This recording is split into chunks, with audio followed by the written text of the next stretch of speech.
Hello, my friend. Today I will tell you another long-forgotten legend. Close your eyes and let the magic transport you to Middle-earth. Our journey begins.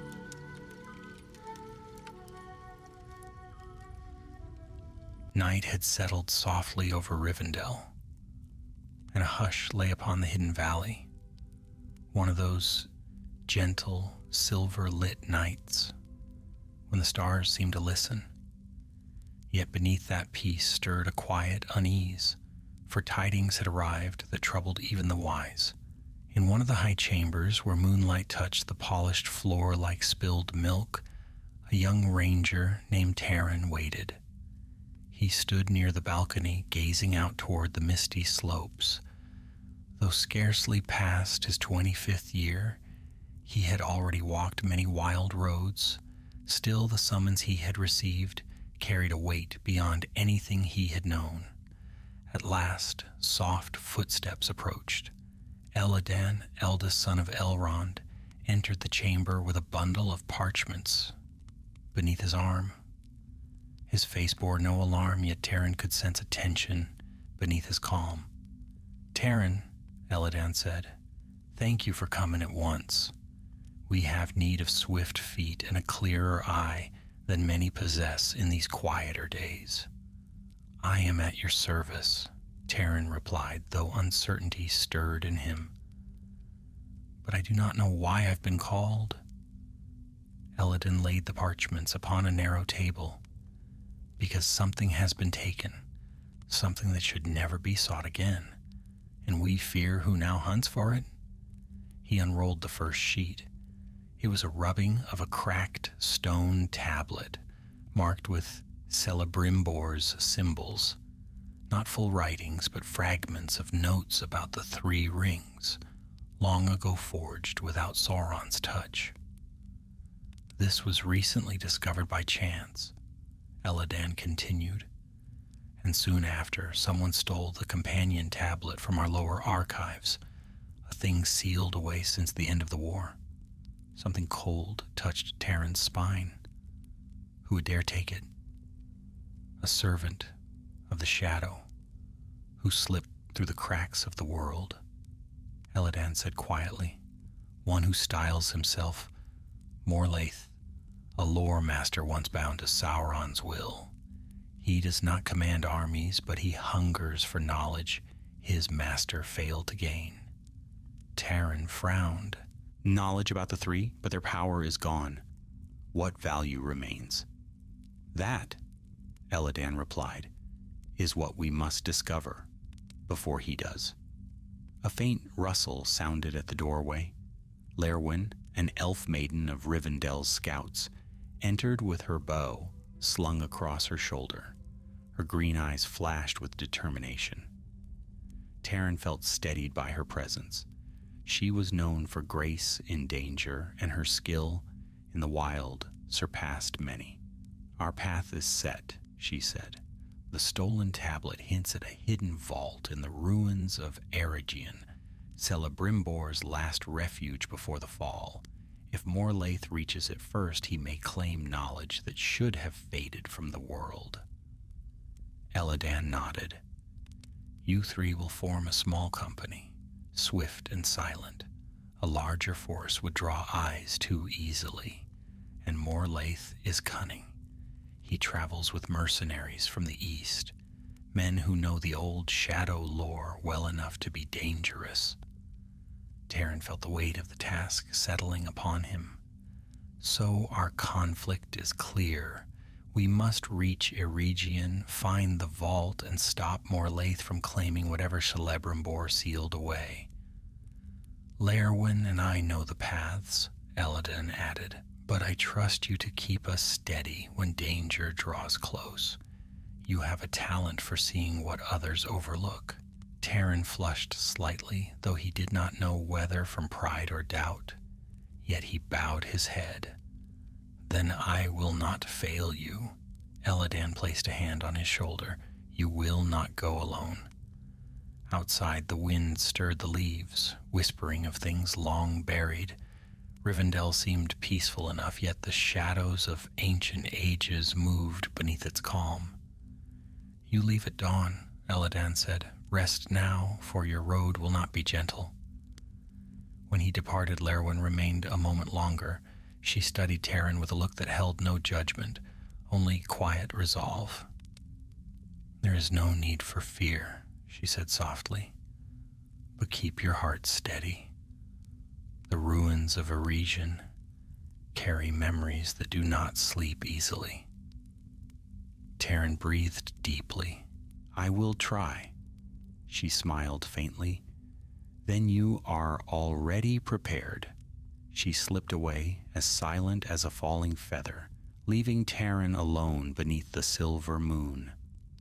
He looked once more toward the mountains, their edges sharp against the starlight. Somewhere beyond them lay an abandoned land where Celebrimbor once walked, and where his final secrets might still lie hidden.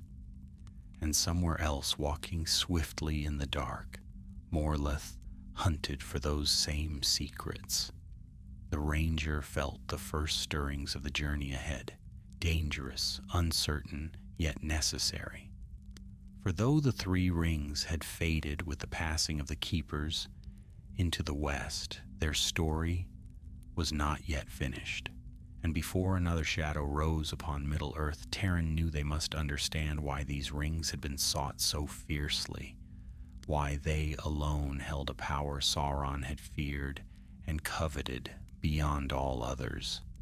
Dawn was still hours away, but already he felt the pull of the road calling him into the unknown. Dawn crept over Rivendell in slender bands of rose and gold, touching the roofs and winding paths with a quiet promise of warmth. Yet the valley's beauty could not ease the weight that pressed upon Taran as he tightened the straps of his pack. Lerwin waited beside the archway that led toward the western road, her cloak drawn close against the morning chill. Elladan stood a few paces ahead, speaking softly with Lord Elrond, whose grave expression told much without a single word. When the last murmured exchange ended, Elrond stepped forward. "Go swiftly, my friends," he said, his voice low, "and may the memory of those who forged the three guide your steps. For Celebrimbor foresaw more than even he dared admit. Should Morlaith reach the vault, the things long locked away may bring ruin to many." Taran bowed, though unease stirred deeper within him. It was one thing to chase a thief of lore. It was another to chase one who had served Sauron's mind. Eladan glanced toward Taran and Lerwin. "We must make for the West Bridge by nightfall. Morleth left a full day before us, so we must move quickly, though without drawing unwanted eyes." They set out at once, passing through the birch-lined paths and out into the rugged hills beyond. The land opened before them, broad stretches of grass, scattered stones, and the whisper of the Bruinen far below. The air was clear and cool, carrying the scent of pine and distant rain. The morning hours passed in steady silence.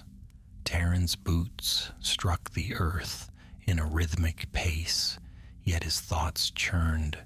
He had heard of the three rings all his life, but never had he imagined walking a road that touched their hidden history. The weight of the quest curled around him like a tightening cloak. After several miles, Eladan broke the silence. "There's something you should know before we draw nearer to Eregion," he said. "Morlaith was no simple servant. In the last years of the Second Age, he was part of Sauron's host that scoured the western lands. But he was not a warrior, he was a seeker. His task was to gather knowledge, lore, and secrets that might grant advantage to the Shadow." Lerwin frowned lightly. "A hunter of knowledge can be more dangerous than a hunter of men, and more patient," Eladan agreed. Such a one does not forget unfinished work. Taran listened closely. You believe he is trying to restore the ring's power? Perhaps not restore, Eladan said, but knowledge is its own weapon. Celebrimbor hid many things from Sauron, things he dared not record openly. If Morleth finds what was concealed, he may use it to twist the hearts of others or to help forge tools akin to those that once served the Dark Lord. A chill curled through Taran's stomach. It seemed their path was darker than he had guessed. As the sun rose toward its height, they approached a fork in the winding trail. One path dipped low into a shadowed ravine where a stretch of weathered oaks leaned over the road. The other climbed a narrow ridge overlooking the valley. We take the ridge, Lerwin said at once. The ravine whispers trouble. Eladan nodded. Taran? I trust her ear, Taran replied. They began the ascent. Ridges of stone jutted like old bones from the hill, and the wind grew sharp around them. Below, the ravine lay quiet, too quiet. Even the birds avoided it. As they reached the ridge's crest, Lerwin lifted a hand. Look! Far beneath them, half hidden among the trees, moved a cluster of figures.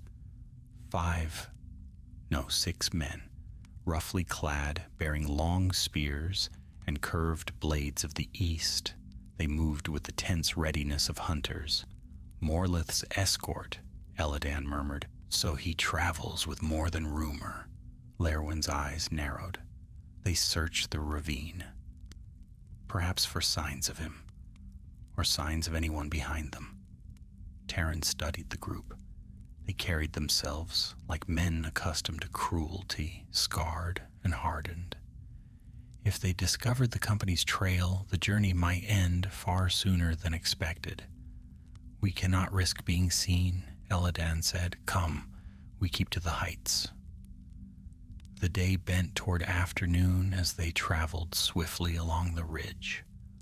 The wind tugged at their cloaks. Loose stones shifted underfoot. Once, Taran stumbled, catching himself on a jagged rock. His breath came short, but he pressed on. At last, they reached a sheltered hollow between two hills, where a narrow spring trickled through moss-covered stones.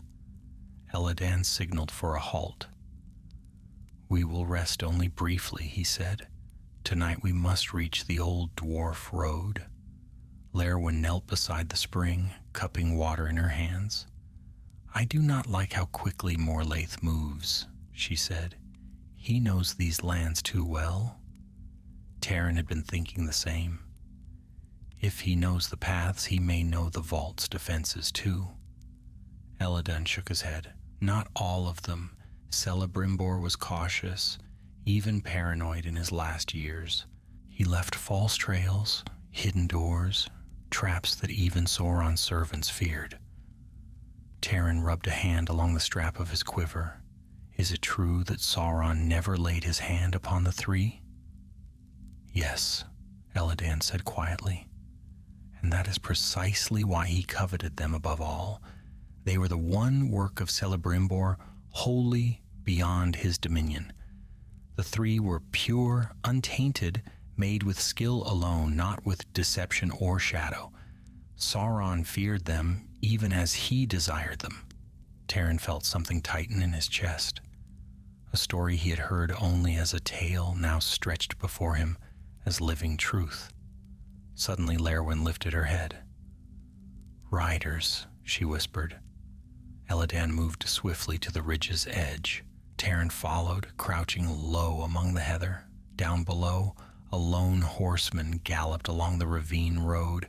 Cloaked in deep gray, he carried a satchel slung tight against his side. Not one of the mercenaries, Eladan murmured. He rides with purpose. Lerwin looked troubled. He rides toward the west bridge, toward Eregion. Taran felt the first true flare of urgency strike him. If he reaches Morlaith before we do... He won't, Eladan said sharply. We move now. With the sun sinking and their quarry pressing ahead, the small company gathered their packs and slipped from the hollow. The trail before them stretched long and uncertain, but the weight of their task pressed them onward with renewed force. For the shadow of ancient secrets was waking once more, and they had only begun to grasp how swiftly danger was closing in around them. The sun had dipped low by the time the company reached the stretches of broken hills where the old dwarf road wound westward. Here the land grew rougher, dotted with ancient stones half swallowed by earth and time. The wind carried a dry whisper, as though the land itself remembered the footsteps of those who once marched under banners, long turned to dust. Eladan paused at the crest of a stony rise. Below, the faint gray ribbon of the dwarf road traced its way toward the hazy outline of the Redhorn foothills. Far beyond lay Eregion, now nothing more than scattered fragments and silent foundations, but even in ruin the land seemed to brood. "We quicken our pace," Eladan said. "Morlaith's rider will reach that road soon, and he may bring tidings that hasten their march." They descended swiftly. Taran kept his bow in hand now, the string taut under his fingers. Lerwin walked ahead with her light steps barely sounding upon the dust, her keen ears ever listening. For a time the only sound was the crunch of gravel beneath their boots. Yet the silence felt heavy, as though something unseen moved behind them. Several times Taran glanced over his shoulder, certain he would see figures cresting the ridge, but the hills remained bare. As twilight deepened, the company reached a narrow bend in the road, where jagged rocks towered like pillars on either side. Eladan halted, scanning the ground. "Tracks," he murmured, "fresh ones." Taran knelt beside him. The dust bore the impressions of a horse, its stride long and urgent. But another mark caught his eye, a deeper, uneven print. "Lerwin," Taran called softly, "what do you make of this?" She approached, crouching beside the track. Her eyes sharpened. Boots shod in iron, heavy. A mercenary from the east. One was waiting here. Eladan rose swiftly. The rider met him, then carried on. "They know this path, and they expect to reach Eregion before dawn." A prickle of unease crawled along Taran's neck. Could they have seen us from afar? "Unlikely," Lerwin answered. "But their escort is not careless. They will send ahead those who can scout the road." Eladan's jaw tightened. "Then we leave the road for now. We cannot risk walking into their watch." They veered into the winding hills to the north of the road. The terrain grew difficult. Thistle-choked hollows, crooked stones and gullies carved by forgotten rains. But it gave them cover, and none complained. The moon rose pale and thin, offering little light. Taran stumbled more than once, but each time Lerwin steadied him with a light touch or soft warning. Her presence soothed the restless tension in his thoughts, though the land around them grew darker by the mile. At last, when the moon had climbed to its height, they halted in a patch of scrub near a cluster of broken stones, remnants of some ancient outpost. Eladan turned to Taran. "You should rest," he said. "Lerwin and I will keep watch." Taran shook his head. "I can hold the first watch." "You walked hard today," Eladan said. "Your strength will be needed when the path grows steeper." Reluctantly, Taran lay beside the stones, his cloak drawn close. The ground was cool, and the night air hummed faintly with crickets. Yet sleep did not come easily. His mind replayed the day's discoveries, the mercenaries in the ravine, the hurried rider, the weight of the stolen tablet. He thought of Celebrimbor, the master smith whose last years were spent in fear and fierce secrecy. What had he hidden in the vault? What truth had he shielded from Sauron's eyes, even as the shadow closed around Eregion like a tightening vice? At last, sleep pulled him into its quiet grasp, but it felt as though only moments had passed when a soft hand shook his shoulder. "Taran," Lerwin whispered, her voice tight with urgency. "Wake!" He bolted upright, heart hammering. "What is it?" She pointed down the slope toward the darkened dwarf road. In the faint moonlight, Taran glimpsed movement. Shadows slipping along the road with careful steps. Figures. 3, 4, no, 5. "They are searching," Lerwin murmured. "Their torches are hooded. They look for signs off the road." Taran swallowed. "For us." Elladan crouched behind a cluster of stones. "We must move now, quietly." The three gathered their packs, slipping into the deeper darkness of the hills. The mercenaries' muffled voices drifted upward, harsh, guttural sounds, in a tongue Taran did not know, but the tone was unmistakable. Frustration, impatience, and hunger for violence. Lerwin guided them into a narrow ravine where shadows pooled like ink. Above, the rocks leaned inward, muffling all sound. They moved in single file until the last echo of the men's voices faded. Only then did Elladan allow them to pause. "They grow bold," he said, voice low. "Morleth senses pursuit." Taran felt a tremor of unease. "Then he will reach the vault even faster." "Perhaps," Elladan said, "but haste may drive him into dangers he does not expect." The defenses of Celebrimbor's forge were not simple stone and lock. Lerwin nodded. Some were set to mislead even the elves of the region, for secrecy became Celebrimbor's final ally. Taran's voice dropped to a whisper. "What sort of defenses?" Lerwin's gaze darkened. "Traps carved with runes that twist the senses, illusions meant to conceal doors, wards that stir only for those who bear his mark. And when the enemy drew near, Celebrimbor laid snares to slow them, snares he never spoke of openly." A stillness fell between them. At last Elladan lifted his hood. "We continue westward through the high hollows. It will add hours to our journey, but we cannot risk the road." They pressed on, climbing steep slopes where loose stones slid under their boots. The air grew colder, brushing their faces with the breath of the mountains. Taran's muscles burned, yet he forced himself onward. When dawn at last began to touch the eastern sky with pale fire, they reached a ridge overlooking the wide broken land that had once been fair Eregion. And there, far below, moving swiftly among the ruins, Taran saw a flicker of motion, a lone rider, gray-cloaked, disappearing into the shattered remnants of an ancient city.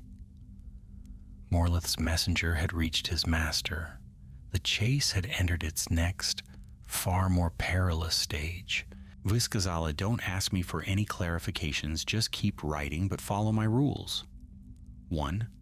The writing style should be like all fantasy books. 2. The piece should contain about 7,000 characters. Mythweaver Quill. Gavorit, Part 4. The first light of morning spilled across the torn plains of Eregion, casting long, pale shadows over the broken foundations and weed-choked streets of what had once been a realm of brilliance. Taran stood upon the ridge, breath shallow as he gazed across the vast ruin. Even from a distance, the land seemed to whisper with memories, echoes of hammer song, the glow of forges, and the tread of elven craftsmen whose hands had shaped wonders unmatched in later ages. But now all was silent. Elladan's voice broke the stillness. "We shall descend along the northern slope." Morlaith will not linger in the open. He will hide himself among the ruins until nightfall, and then he will seek the vault. Lerwin scanned the broken terrain with narrowed eyes. He may not wait long. His rider brought news and likely warned him of our pursuit. Taran tightened his grip on his bow. Then we must reach the vault first, or make certain he cannot enter it, Eladan said. Come, we move quickly.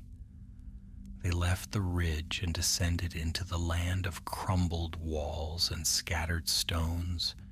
Eregion spread before them like a sprawl of forgotten bones. Great avenues now worn to rubble, pillars toppled and half sunk, fragments of elven carvings weathered beyond recognition, wild flowers pierced through shattered courtyards, and creeping vines wound through broken archways. Yet beneath the beauty of rebirth lay an unease that Taran could not shake. "Do you feel it?" Lerwin murmured as they passed beneath a fractured lintel. "The air here is not as other places. It holds memory, as though the very stones remember the fire that consumed them." Taran nodded. The silence felt thick, as though the land mourned still. Eladan led them through what had once been a grand plaza. A cracked basin lay at its center, filled now with dust and tangled weeds. The plaza opened onto a long avenue lined with shattered plinths, each once bearing the likeness of a master smith of Celebrimbor's house. Only fragments remained: the fold of a cloak, a broken hand, the ghost of an inscription. "Morlith will seek the lower forges," Eladan said. "The vault lies beneath them. Few remember the path, but Lerwin and I have studied the old maps." Lerwin nodded. "We will reach the upper workshop first. From there, we search for the hidden stair." They pressed on deeper into the ruins. Half-submerged halls yawned open on either side, dark as tombs. Light filtered thinly through fallen beams and collapsed ceilings. Every footstep stirred faint echoes, making Taran feel as though unseen listeners watched their progress. After a time, they reached a low archway where two carved pillars still stood, though cracked and leaning. Beyond it lay a wide hall with high broken windows. Strange shadows drifted across the far wall, shadows that did not move with the sun. "Keep alert," Eladan murmured. "In places such as these, tricks of light may conceal danger." As they crossed the hall, Taran felt a subtle shift beneath his boots. The air grew cooler. A faint scent of metal, long rusted, lingered in the shadows. At the hall's far end stood a doorway half blocked by fallen stone. Lerwin squeezed through first, her light steps soft upon the debris. Taran followed, brushing dirt from his cloak as he emerged into a narrowing corridor. "The upper workshop lies beyond this passage," Eladan said, "but tread carefully." Celebrimbor's servants fled in haste when the enemy fell upon them, and the collapse left unstable ground. The corridor sloped downward, the walls growing darker with each step. Dust clung in thick layers. Cobwebs hung like pale veils. Taran felt his skin prickle as though the shadows pressed against him. At last, they emerged into a vast circular chamber. High above, broken rafters framed a gaping hole through which sunlight streamed in pale beams, illuminating floating motes of dust. Along the walls stood the remnants of forge benches and shelves. Broken tools lay scattered across the stone floor. Chisels, tongs, fragments of delicate metalwork, twisted by fire. "This was once a place of great craft," Lerwin whispered, her voice tinged with sorrow. "Here the masters worked beside Celebrimbor himself." Taran knelt beside a broken piece of metal. It glittered faintly despite centuries of ruin. "What is this?" "A fragment of a sigil mold," Elladan answered. "Celebrimbor fashioned many symbols for the elven houses. Perhaps it belonged to one of his final works." Terran set it gently down, as though afraid it might crumble. Lerwin crossed to the far end of the chamber, where 3 tall pillars stood in a half circle. She brushed her hand along the base of one, sweeping aside dust. Elladan joined her. Terran watched as their expressions shifted to focused concentration. "Is this the place?" he asked. "It should be," Elladan murmured. "The old maps speak of a hidden mechanism here." Lerwin ran her fingers along a faint seam carved into the stone. "Yes, this is it, the first mark." Terran approached, heart quickening. "What do we do?" Elladan motioned for silence. He knelt, studying the faint engraving.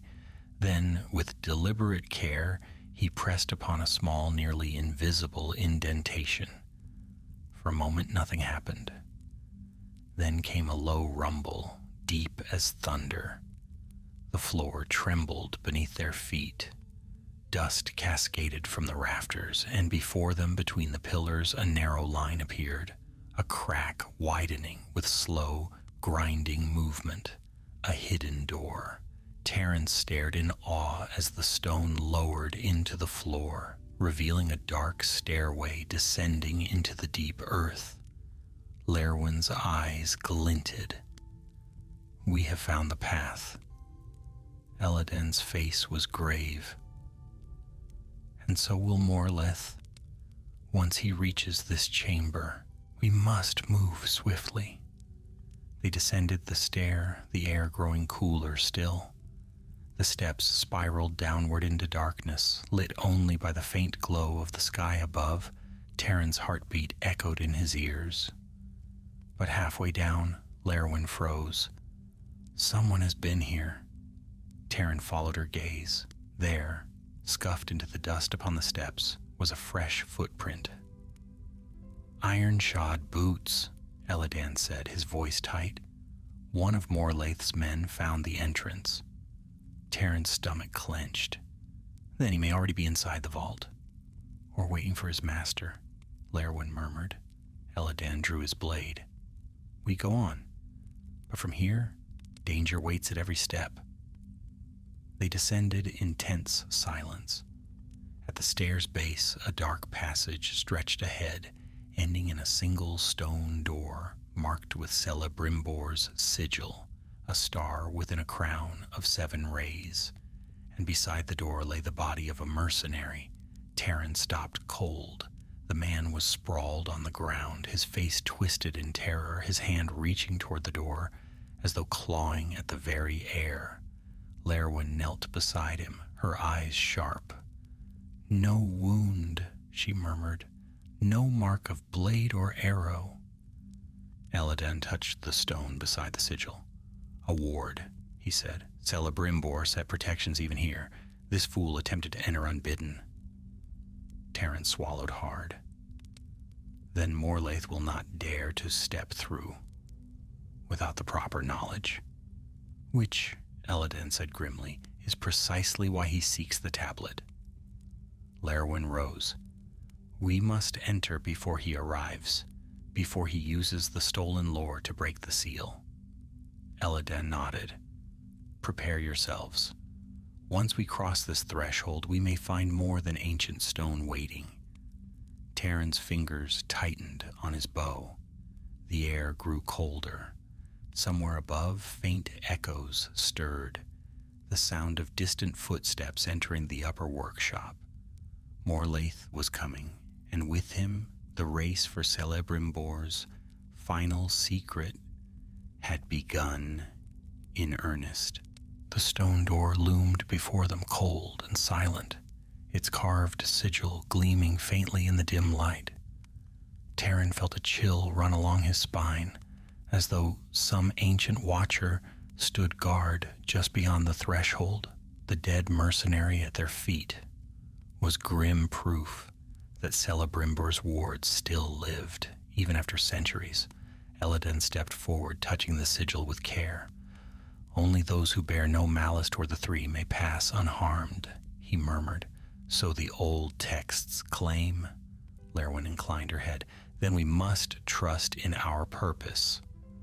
Taran drew a slow breath. His heart thudded heavily, yet he felt no shadow of ill intent within himself, only resolve, sharpened by the knowledge of what lay at stake. Elladan pressed his palm against the star mark. A soft glow sparked beneath his hand, spreading outward like ripples of light upon water. With a deep, grinding sigh, the stone door slid open. A gust of cold air washed over them, air that had slept undisturbed for an age. Lerwin lifted her lantern, casting a pale glow into the space beyond. "Stay close," she whispered. They entered. The passage stretched forward, carved with seamless precision. No dust lay upon the floor, no cracks marred the stone. It was as though the vault had been sealed only yesterday. Their footsteps echoed softly, swallowed quickly by the stillness. Taran ran his hand along the wall. The stone felt impossibly smooth, as though polished by unseen tools. Elven craftsmanship, yet more refined than anything he'd seen in Rivendell. "This was crafted in Celebrimbor's final years," Lerwin murmured, her voice attentive, "when he labored in secrecy. Few knew of these passages." Elladan studied the carvings etched into the walls. "Here are the marks of his house, and there inscriptions I do not recognize. He hid deeper knowledge than any recorded." As they continued, the corridor opened into a wide chamber. High upon the ceiling, luminous stones glimmered faintly, casting a soft white glow. In the center of the chamber stood a pedestal of pale marble. Upon it rested a narrow stone coffer, sealed with silver bands wrought in intricate loops. The sight held them in reverent silence. "That," Elladan said quietly, "must be the final tablet." Taran stepped forward. The coffer exuded an almost palpable sense of importance. It was not grand or ornate, yet it radiated a quiet, purposeful weight, a thing crafted with the utmost care. Lerwin's gaze sharpened. "Listen." They froze. At first, Taran heard nothing. Then faintly, the muted sound of footsteps echoed down the passage behind them, slow, cautious, drawing nearer. Elladan's jaw tightened. "Morlaith." Lerwin moved swiftly to the pedestal. "We must take the tablet now." Elladan lifted the coffer. The moment the weight left the pedestal, a shiver ran through the floor. The lights in the ceiling flickered. "Tread lightly," he warned. "Such places do not welcome disturbance." But there was no time to ponder the risks. A shadow filled the entrance of the chamber. Taran spun, bow drawn. A tall figure stepped into the pale light, cloaked in gray, his face gaunt beneath a hood. His eyes gleamed with cold hunger. Behind him, two mercenaries advanced with drawn blades. Morlaith. The lore master's voice rasped like dry wind through dead leaves. "So, you found the vault before me. Not unexpected, yet inconvenient."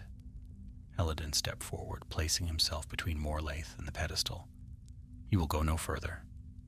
Morlaith's thin lips curled. "Will I not? I have chased shadows of this secret for half a lifetime. I have studied the remnants of Celebrimbor's craft, traced the paths Sauron himself once walked. Do you think 3 wanderers from Rivendell will bar my way?"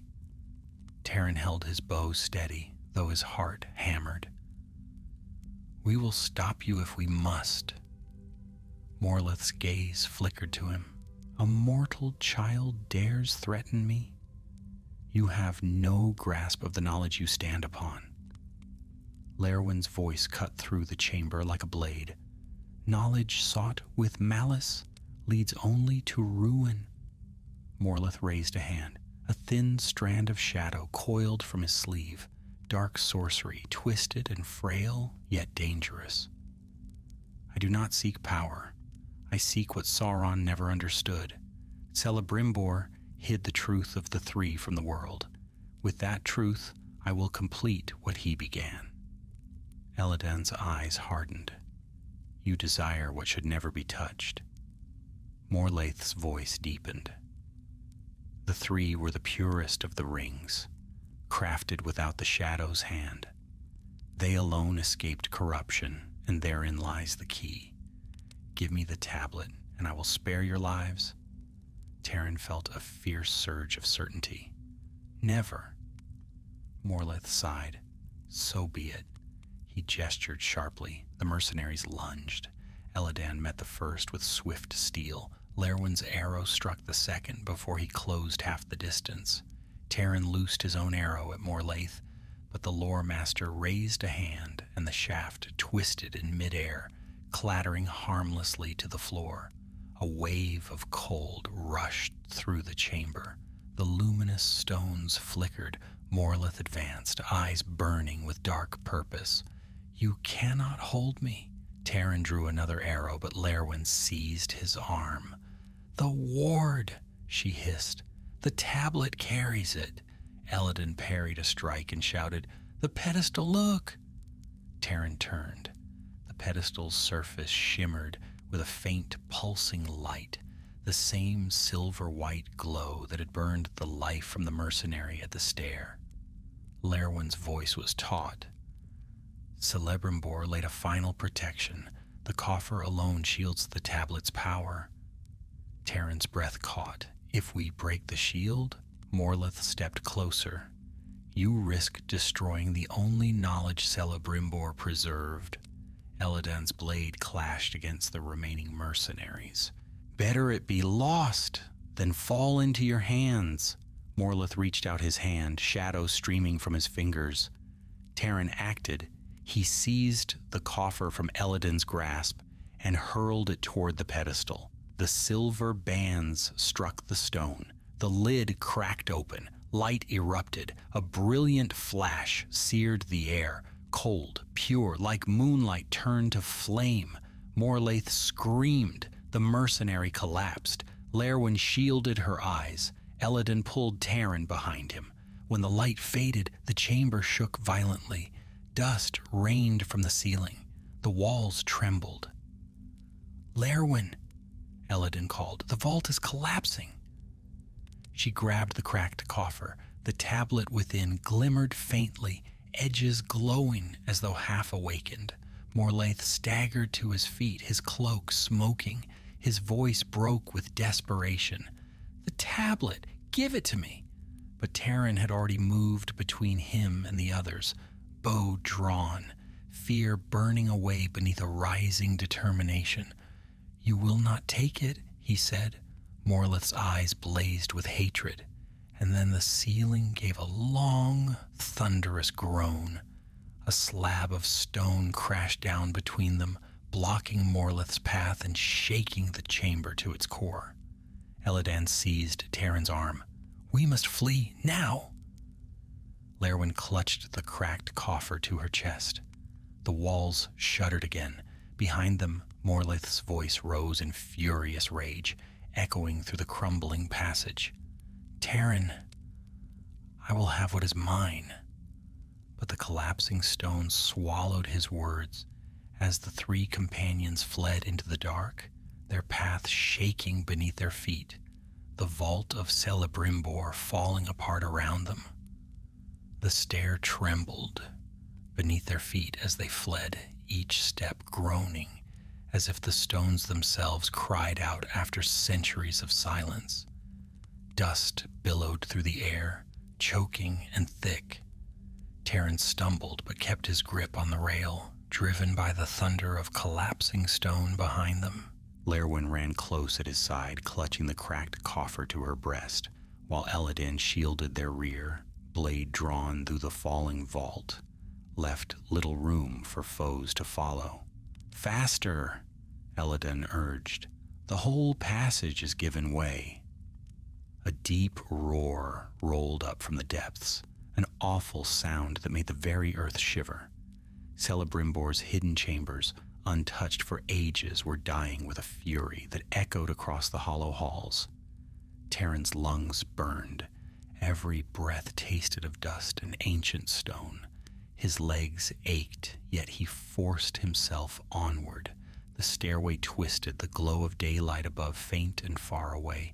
A slab of rock cracked overhead. "Down!" Lerwin cried. They dove aside as the stone crashed onto the steps where they had been moments before. Pebbles skittered down the stair like fleeing insects. Terran scrambled upright, heart pounding. Eladan's voice cut through the din. "Do not slow. The stair may break beneath us next." They climbed with renewed desperation, slipping, scrambling, fighting for every upward step as the vault tore itself apart below. The rumbling swelled, a monstrous growl from the belly of the earth. At last, the faint gleam of the workshop above appeared through the swirling dust. "Almost there," Terran gasped. A final jolt shuddered through the passage. With a cry, the stair collapsed behind them, an avalanche of stone smashing into the depths. Terran threw himself forward, and Elladan hauled Lerwin through the doorway a heartbeat before the last step shattered. The three of them tumbled into the workshop, coughing and blinking against the sudden bloom of light. More cracks split the walls. The floor trembled as though the hall itself were preparing to follow the stairway into ruin. "We must leave the ruins entirely," Eladan said, voice strained. "The collapse may spread." Terran surged upright. "What of Morlaith?" Lerwin shook dust from her cloak, her green eyes troubled. "If he survived the fall, he will not be free so quickly, but he will come. A man like him does not die quietly." There was no time to argue. They ran through the workshop, ducking past broken beams as fragments tumbled from the ceiling. The outer corridor groaned, as if protesting their escape. Then at last, daylight broke upon them as they emerged into the open ruins. The sky above shone blue and wide, so bright after the vault's darkness that Terran blinked in relief. Yet the reprieve was brief. Behind them, the workshop roof cracked with a terrible boom, sinking inward in a cloud of dust. "Clear of it," Eladan commanded. They sprinted from the collapsing chamber across the plaza they had crossed earlier. Stones toppled behind them, shuddering to the ground.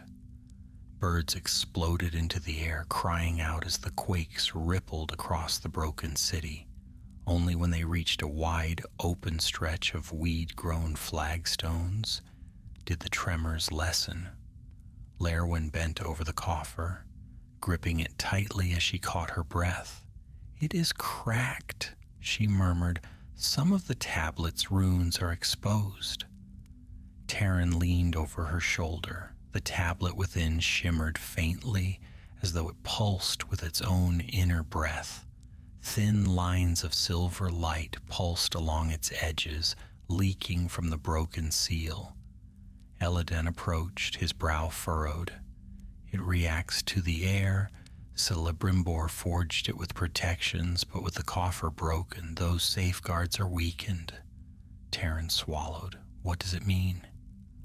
Lerwin traced a finger along one glowing rune, carefully avoiding contact. "Danger," she whispered. "If handled incorrectly, it may unleash something Celebrimbor never intended to be seen again." Eladan nodded grimly. "And Morlaith will stop at nothing to claim it. We must reach Rivendell with all haste." Terran's thoughts raced.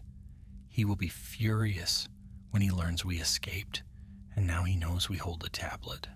Lerwin straightened. "Which means he will rally his remaining men or find new ones to hunt us." Eladan's gaze sharpened as he scanned the ruins.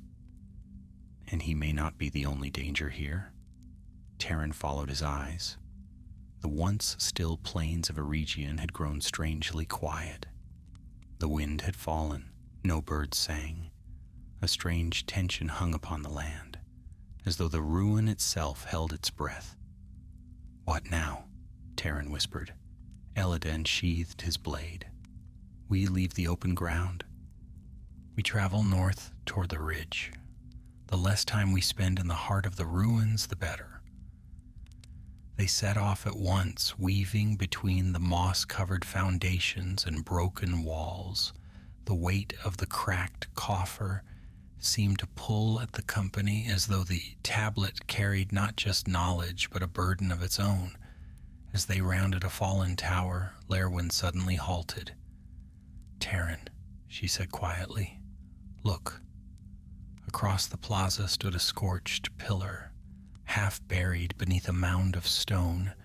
Upon its surface, blackened but visible, glimmered a faint carving, a 7-rayed star encircled by delicate patterns. Terran frowned. "Another of Celebrimbor's marks?" Elladan nodded slowly. "He placed many around these ruins, but this one marks a place of warning." Lerwin approached cautiously. "A warning?" "Yes," Elladan murmured. "Gwaith Imirden used symbols to mark unstable vaults and hidden snares. This one warns that the ground here may hold other things. Secrets left behind when Eregion fell." Terran felt his stomach tighten. "Should we be worried?" Lerwin's eyes flickered toward the tremors still pulsing faintly through the stone. "I would say we already have cause." But there was no time to linger. They pressed on, moving quickly toward the northern ridge. At last they reached the broken slope and began the climb. The wind returned, brushing their faces with cool relief. Grass gave way to rock as they scrambled upward. When they reached the top, Terran looked back over the ruins. Smoke like dust curled from the collapsed workshop. Shattered pillars stood like pale teeth in the earth. And from somewhere deep within the ruins, a distant, echoing sound drifted toward them, too faint to identify, too sharp to ignore. Lerwin's eyes narrowed. "That was no falling stone." Elladan's voice was low. "Morlith lives." Terran's breath caught. "Then he will come after us." "Yes," Elladan said, "and faster than we would wish." Lerwin held the cracked coffer closer. "We must reach the hills by nightfall." They turned north and began the journey across the wild plain beyond Eregion. But though they moved swiftly, Terran could not shake the feeling that something watched them. Something ancient, patient, and restless. Something that had awakened in the depths when the vault collapsed. And far behind them, in the broken city of Celebrimbor, a single figure rose from the dust, cloaked, furious, and unbroken. Morlaith had survived, and now he followed. The wind carried the scent of distant rain as the company left the shattered borders of Eregion behind. The plains spread before them in quiet waves of heather and coarse grass, yet the serenity of the land did little to ease the tight weight pressing upon their hearts. The cracked coffer hung wrapped in Lerwin's cloak, and even hidden, the tablet inside seemed to shimmer faintly with its own eerie life. They kept a brisk pace across the fields, heading toward a line of rugged hills that rose like a broken crown along the northern horizon. The plan was simple: reach the hills, find cover, then slip eastward under the shadow of the mountains. Yet every step felt heavier than the last. Morlaith lived.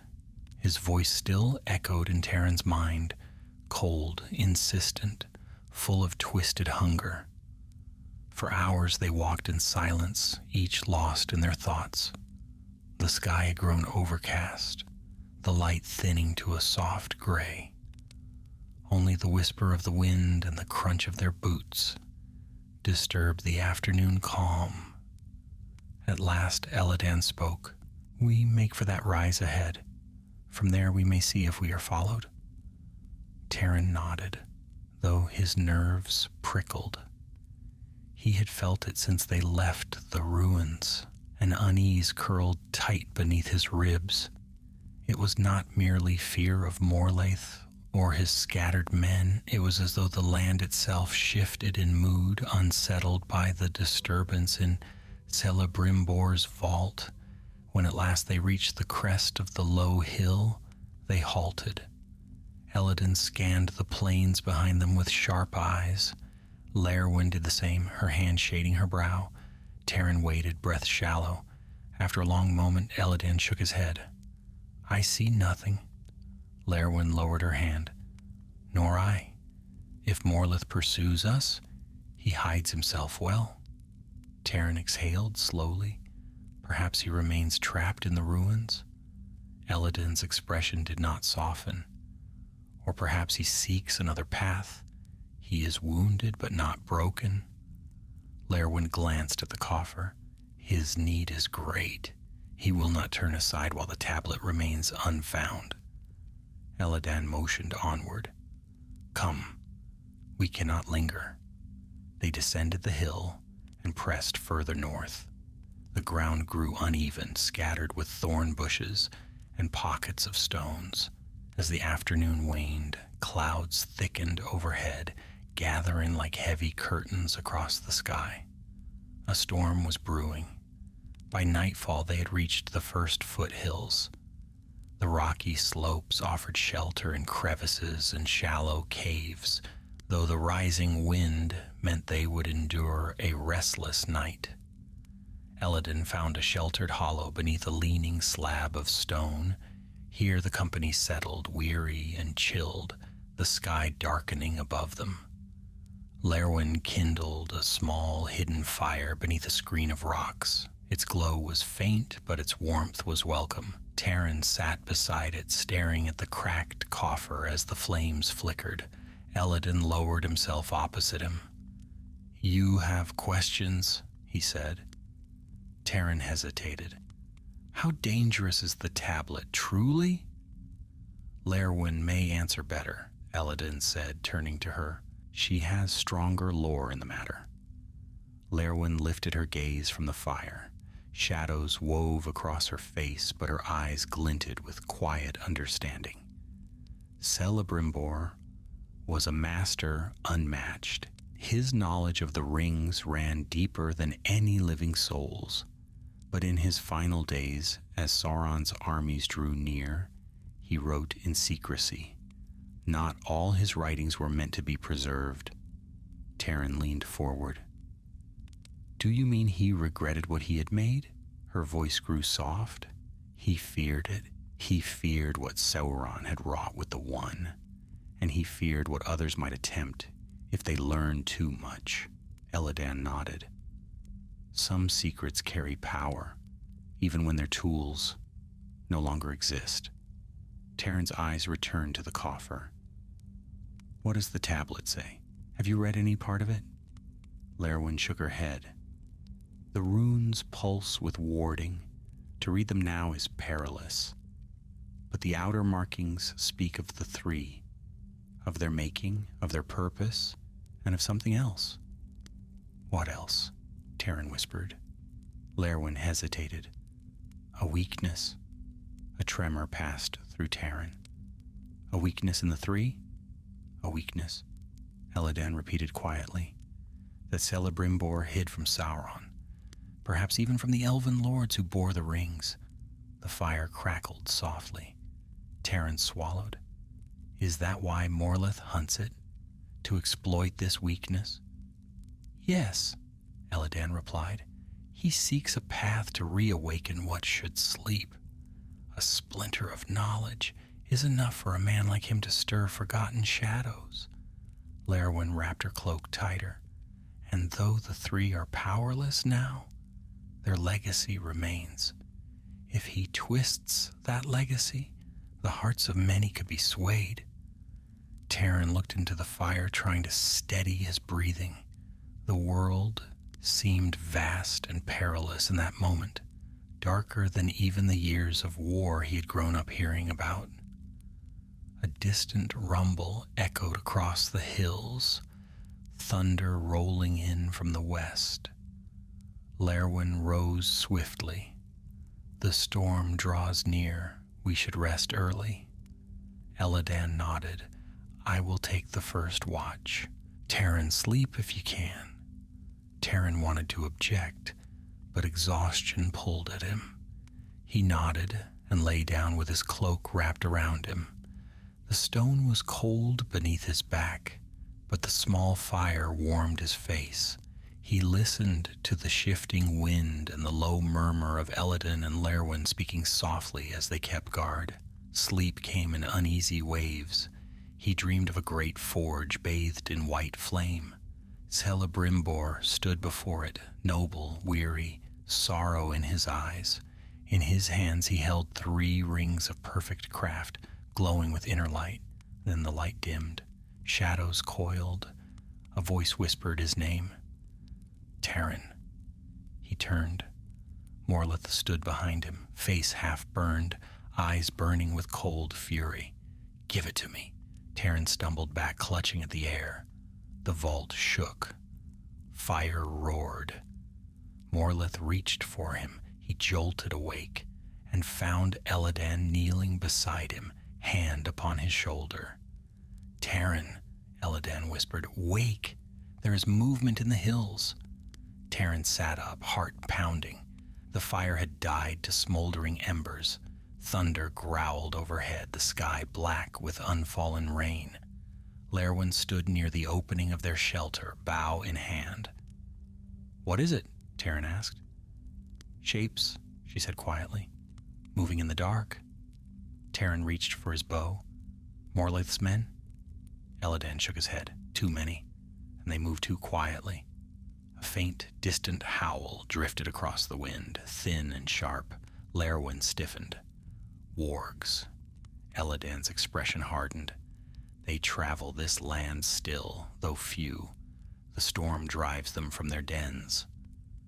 Another howl answered, the sound closer, echoing along the rocks. Taran rose, fear spiking through him. Are they tracking us? They smell the dust on us, Lerwin said. The vault, the ruins, perhaps even the tablet itself. Eladan drew his blade. Gather what you can. We must move before they surround us. Lightning flashed across the heavens, illuminating the jagged hills in stark silver. In that brief fire-bright moment, Taran saw them, 3 dark shapes cresting a rocky ridge, eyes glowing like coals. Then darkness swallowed them once more. Go, Eladan commanded. The storm broke open above, and the hunt began anew. Rain struck the hills in sudden sheets, driven by winds fierce enough to bend the grass flat against the stones. Lightning cracked bright and jagged across the sky, revealing the dark slopes in swift white flashes. And in those flashes, Taran saw the shapes pacing the ridgeline, silent, low to the ground, their glowing eyes fixed upon the company's shelter. Wargs. Not the common wolves of the wilds, but the great, twisted beasts the tales spoke of, creatures bred of older malice. Cunning enough to herd prey as men might herd cattle, their shadows moved with unsettling purpose, slipping from ridge to ridge in the storm's flickering light. We move east, Eladan shouted above the thunder, cloak whipping in the wind. Toward the narrow pass. It will funnel them and slow their approach. Lerwin slung the wrapped coffer across her back and tightened its cord. They will follow, she said, her voice steady but taut. Storm or no storm, wargs never yield once they have marked their prey. Taran's hand trembled on the grip of his bow, though he forced his breath to steady. Then let us give them more trouble than they expect. Lightning flared again, this time close enough that the crackling heat tingled along Taran's skin. The three fled their shelter, scrambling down the slope as rain churned the earth to slippery mud beneath their boots. Behind them came the first growl, guttural and rising, rolling down the hills like a drumbeat of hunger. "Keep together," Eladan called. They ran. The wind howled in their faces, lashing them with cold rain that blurred the world into streaks of gray. Terran slipped once, caught his footing, then pushed harder. Beside him, Lerwin moved with swift precision, her braid whipping behind her. Eladan's blade glinted faintly, guiding their path through the storm-racked darkness. Another howl answered from the north, closer now. "They are spreading out," Lerwin said through the wind, "trying to flank us." Eladan pointed ahead. "There, the pass."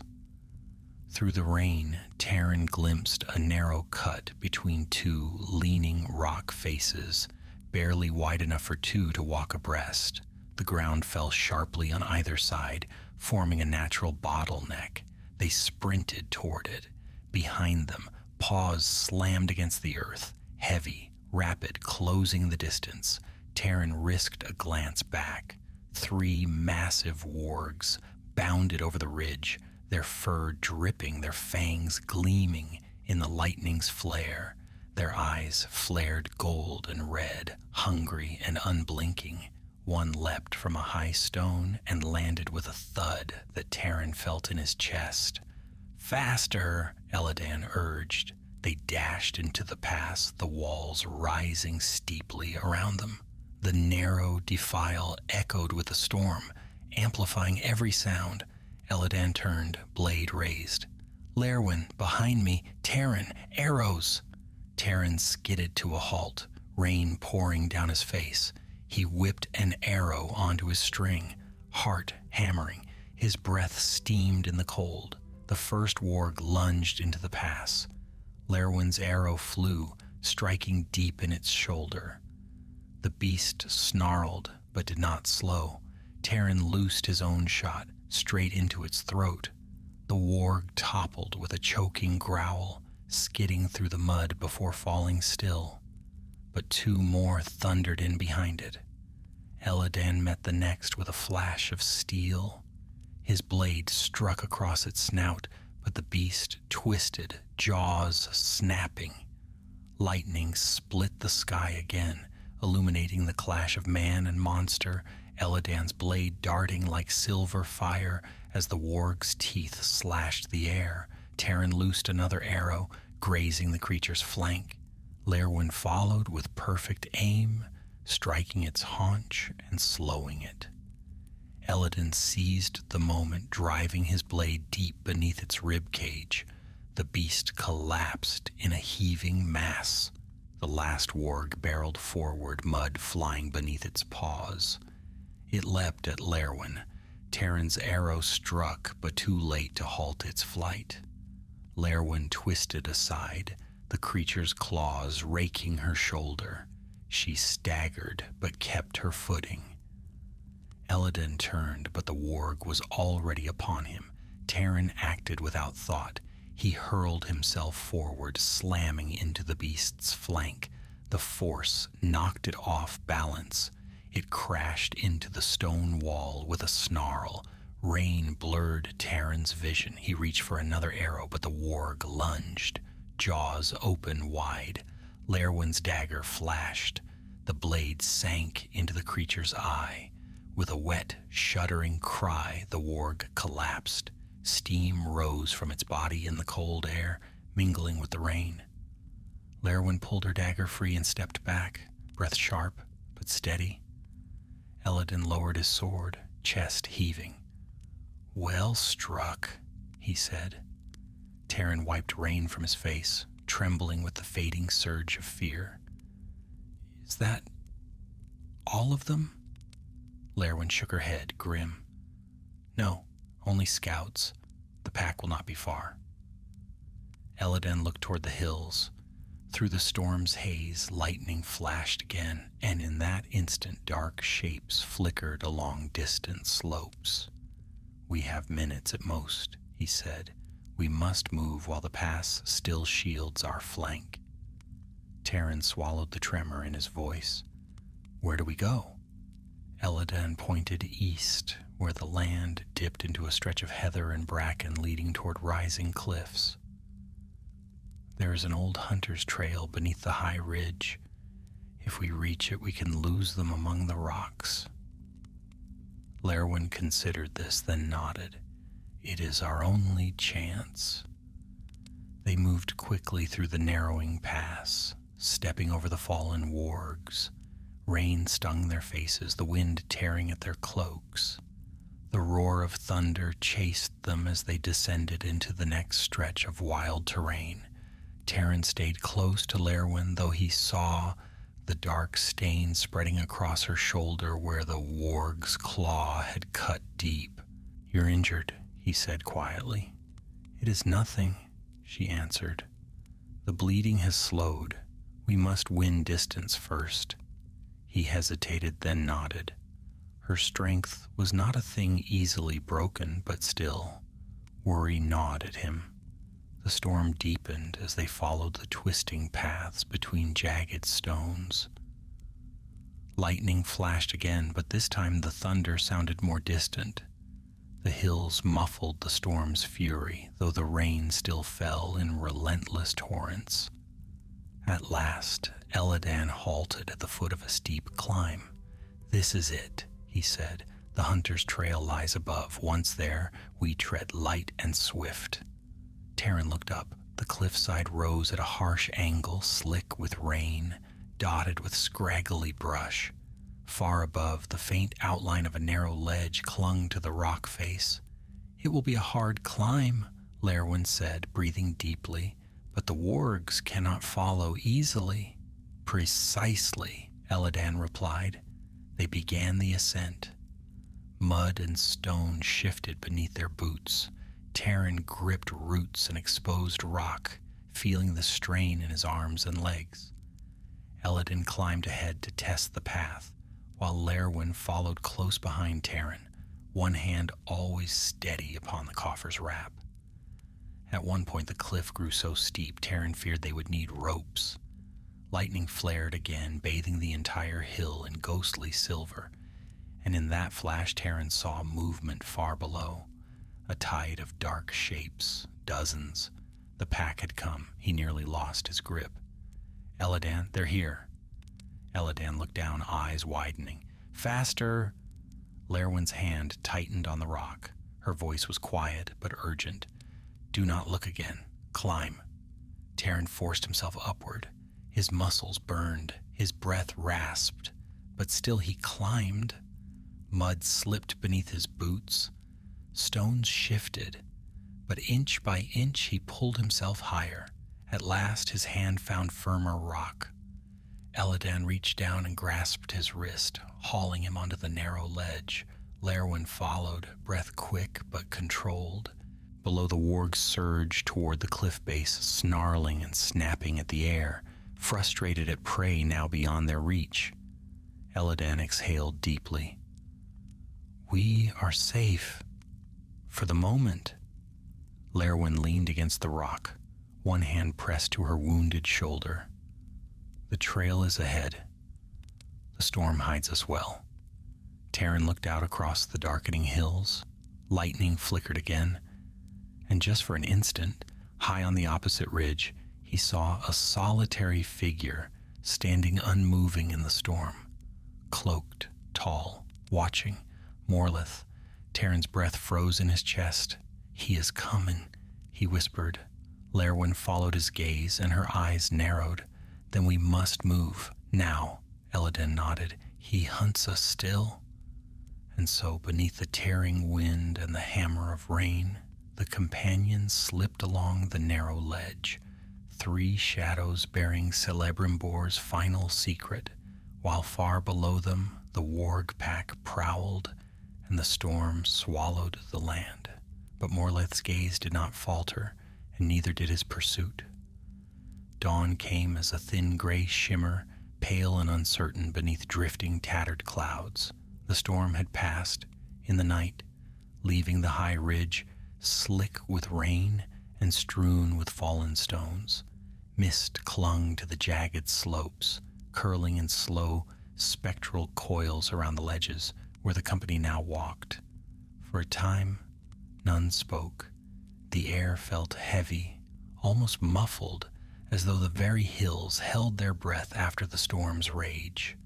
Taran's limbs ached from the climb, his cloak still damp, but the cold in his bones came from something deeper than rain or wind.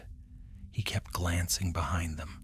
Morleth's silhouette on the distant ridge haunted his mind. Not the warg pack below, not the storm, but the stillness in that lone figure. The sense that darker will drove him onward, relentless and cold. Elladan noticed Taran's unease. "He cannot reach this ledge," he said quietly. "Not without great effort." Taran shook his head. "He is resourceful, and he travels with those who would carve a path if needed." Lerwin glanced over her shoulder, her face thoughtful. "Yet he travels alone now. The wargs scattered his escort, and the vault's collapse surely wounded him more than we saw." "Wounded or not," Taran murmured, "he is coming." Elladan nodded. "Aye, but we have a lead. Let us use it." They continued along the narrow trail, the rocks sharp beneath their boots. To their left, the cliff dropped sharply into a tangle of broken ravines. To their right rose walls of sheer stone, streaked with rainwater and moss. The path wound like a serpent's spine, forcing them to move in single file. As the morning brightened, the mist began to thin. The air grew crisp, carrying the scent of wet earth and distant pine from the higher reaches ahead. After some time, the path widened into a small shelf of flat rock. Elladan halted. "We rest here," he said, "only for a moment." Lerwin eased the wrapped coffer from her shoulders, placing it gently upon a dry stone. Taran sat beside her and examined her injured shoulder. The wound was deep, 4 long slashes where the warg's claws had torn through leather and skin. "You should let me bind it," he said softly. Lerwin's brow softened. "Very well." While Elladan kept watch at the ledge's edge, Taran cleaned the wound with water from his flask and bound it tightly with strips of cloth. Lerwin bore the sting without complaint, though a faint tension flickered in her eyes. When he finished, she flexed her arm. "It will serve," she said. "Thank you." Taran nodded, though concern lingered in him. The wound was not mortal, but infection was always a danger in the wild, and they could not risk slowing their pace. Elladan returned to them. "The valley ahead contains a sheltered gorge. If we reach it by midday, we may travel unseen for many hours." "And then?" Taran asked. "Then we must cross the northern downs and skirt the edge of the misty mountains." A hard road, but safer than remaining in the lower plains, now that Morlaith hunts us. Lerwin pulled her cloak close. "We should move. The day grows brighter, and our path is visible from too many places." They gathered their packs and set off again. The trail descended gradually now, leading them from the sheer cliffs into a maze of rocky ridges. Great slabs of stone jutted at odd angles, as though thrown aside by ancient giants. Ferns sprouted in narrow crevices. The air grew warmer and thicker, echoing with the distant cry of hawks circling high above. For a time the path seemed safe, but as they rounded a bend, Lerwin suddenly lifted her hand. "Wait!" Taran froze. She knelt and studied the ground. A faint track marred the dust, barely visible but not natural. A footprint. Elladan crouched beside her. Booted, light tread, perhaps a scout. "Not ours," Lerwin said. "The storm washed away our tracks. This was made after." Taran felt his stomach tighten. "One of Morlaith's men?" No, Eladan murmured, eyes narrowing. Smaller, swifter, a different gait. Lerwin touched the edge of the print, then rose, alert. Not a warg, not a man. Then what? Taryn asked. She looked toward the rocks ahead. Something moves in these hills, something that watches but does not approach. Taryn's skin prickled. Is it dangerous? Lerwin's expression remained unreadable. That we shall learn soon enough. They walked on with greater caution, moving between great leaning stones that cast long, shifting shadows. The path narrowed again, forcing them to climb over rough, uneven ground. Once, Taryn glimpsed movement among the rocks far above, just a flicker, like a small shape darting between shadows, too quick to name. Lerwin saw it too. She whispered, "We are not alone." Elladan motioned for silence, and they continued deeper into the tangle of ridges, each step measured. At last, they descended into a shallow gorge, where a thin stream trickled across smooth stones.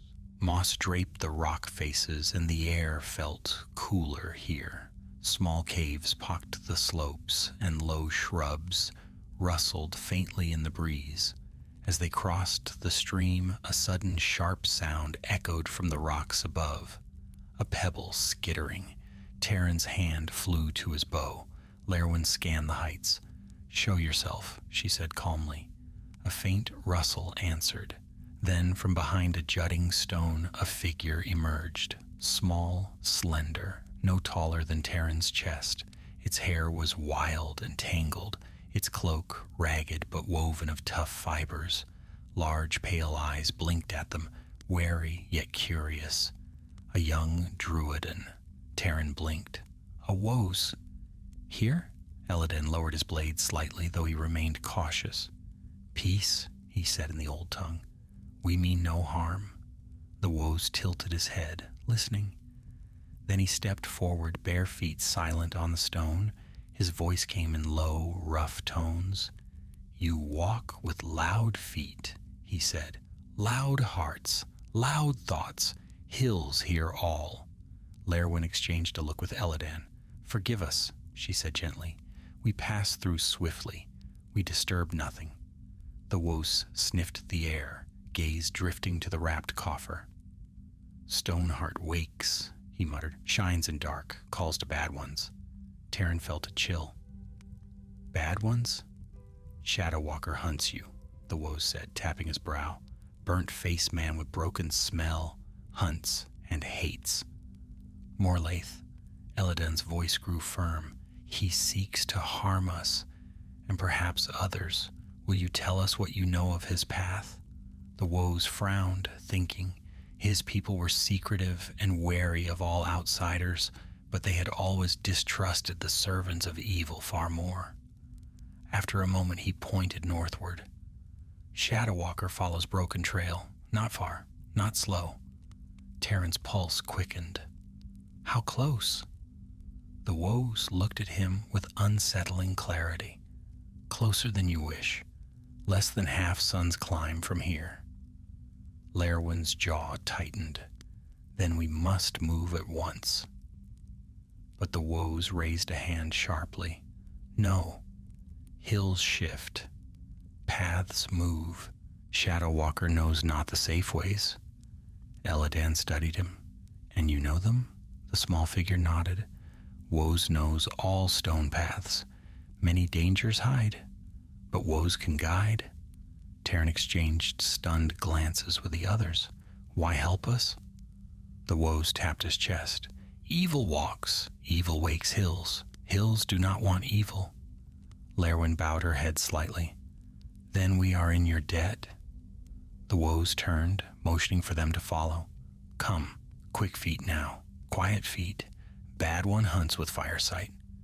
Taryn gripped his bow and followed, and above them, hidden behind the ridges, clouds parted just enough to reveal a pale sliver of sunlight.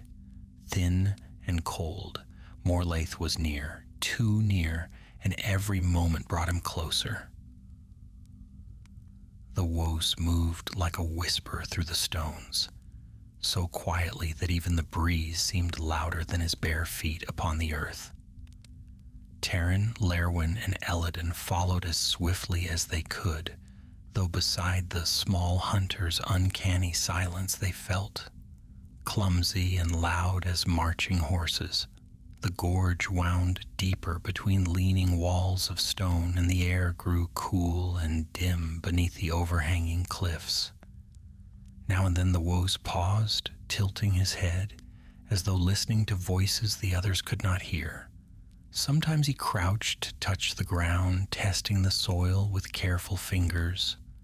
Other times he uttered low, breathy sounds, almost like the calls of birds, to feel how the echoes shifted in the tight spaces. Each action seemed to guide him along paths invisible to all save him. "Stay close," he muttered once. "Woes leads true path. Hills hide traps. Old sleeping ones." "Sleeping ones," Taran whispered. The woes did not answer, only motioned him onward. Elladan gave Taran a slight nod, as if to say that now was not the time for questions. The gorge soon narrowed to a long, twisting cleft, where fallen stones blocked the sky in jagged patterns. Water trickled down the walls in thin threads. Lerwin kept one hand on the wrapped coffer across her back, her posture alert despite the climbing ache in her wounded shoulder. "How far does this passage run?" she murmured. The woes answered without turning.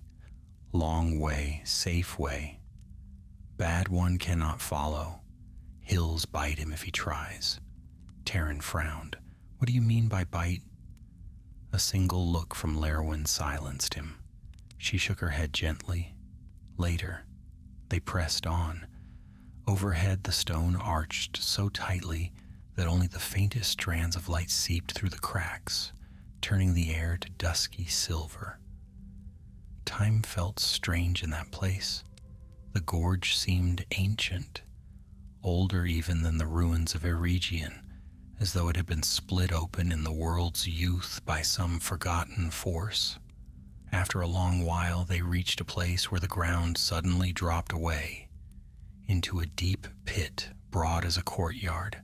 A thin bridge of stone spanned the gap, little more than a natural ridge carved by time and the shifting earth. The woes halted and pointed.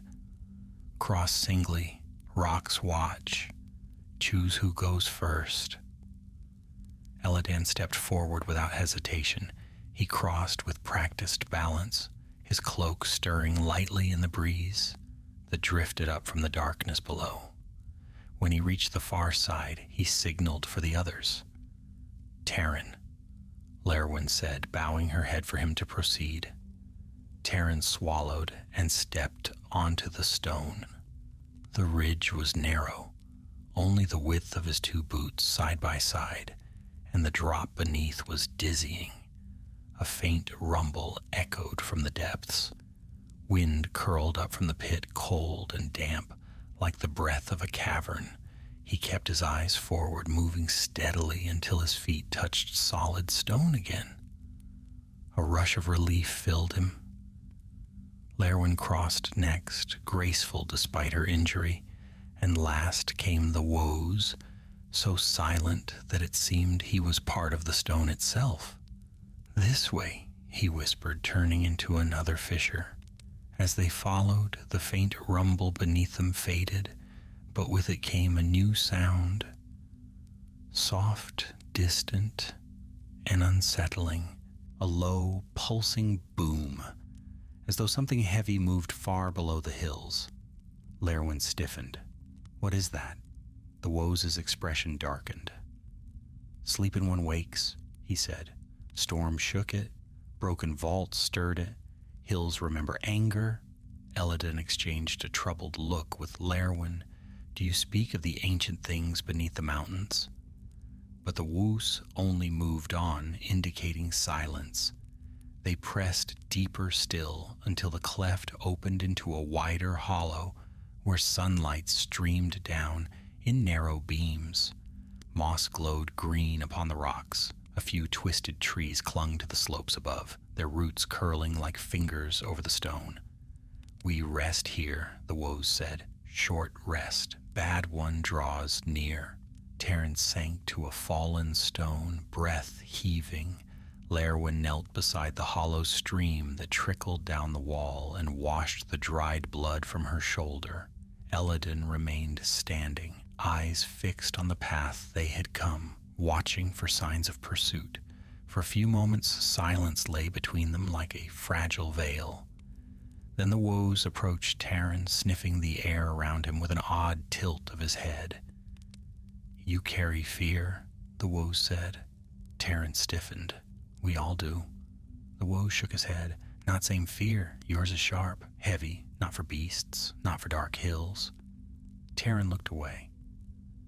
"Morlaith, he stopped, unable to put the dread into words. The woes' voice softened.